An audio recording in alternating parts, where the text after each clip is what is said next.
Video hôm nay chúng tôi xin gửi tới bài đánh giá chi tiết bàn phím cơ Assassin GK6.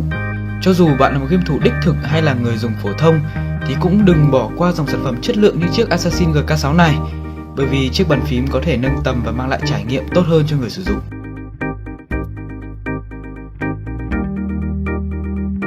Về phần phím, với keycap 2 lớp làm bằng chất liệu nhựa cao cấp, mặt sần, có độ bám cao, chống trơn trượt. Phần ký tự được khắc laser tinh xảo cùng hệ thống LED riêng biệt cho từng phím, hỗ trợ tạo nên hiệu ứng màu sắc của tổng thể bàn phím trở nên rất là bắt mắt. Tiếp đó, các phím cơ được thiết kế cao và có khoảng cách tiêu chuẩn hợp lý. Hành trình phím ở mức trung bình để thuận tiện cho nhiều mục đích sử dụng khác nhau, mang lại trải nghiệm tốt khi gõ văn bản hay thao tác khi chơi game.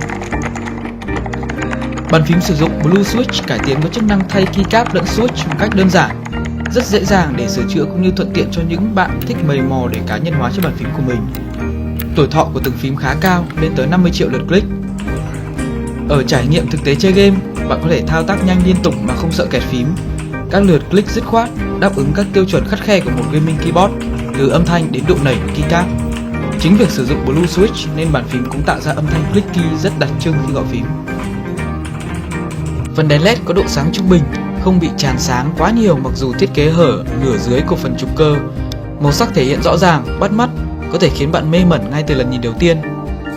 Với 7 chế độ điều khiển đèn LED thuận tiện chỉ với vài thao tác trên bàn phím.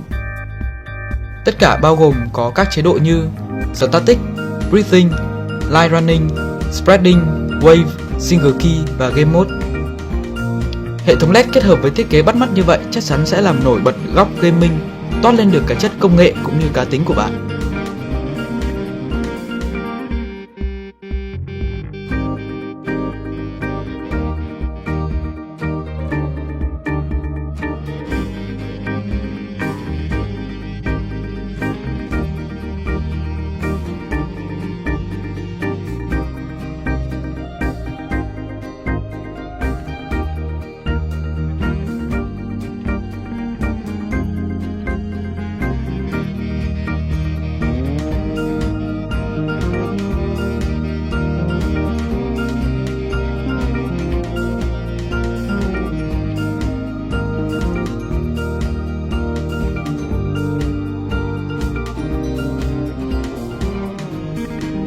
Phần dây cáp có chiều dài 1,6 m, được bện bằng vải ni lông đen bền bỉ, chống rối, chống đứt và chống gãy gập.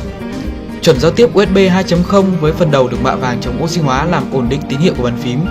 Triệt tiêu tối đa độ trễ input lag để bạn có trải nghiệm gaming chuẩn xác đến từng mili giây. Với dòng phím cơ tầm trung có giá bán lẻ khoảng 830.000 hướng tới các bạn trẻ thì bàn phím Assassin GK6 là một lựa chọn khó có thể bỏ qua trong phân khúc. Thiết kế bắt mắt tươi đẹp kết hợp với switch cơ chất lượng đã đủ làm nên tên tuổi khó quên của chiếc bàn phím cơ này.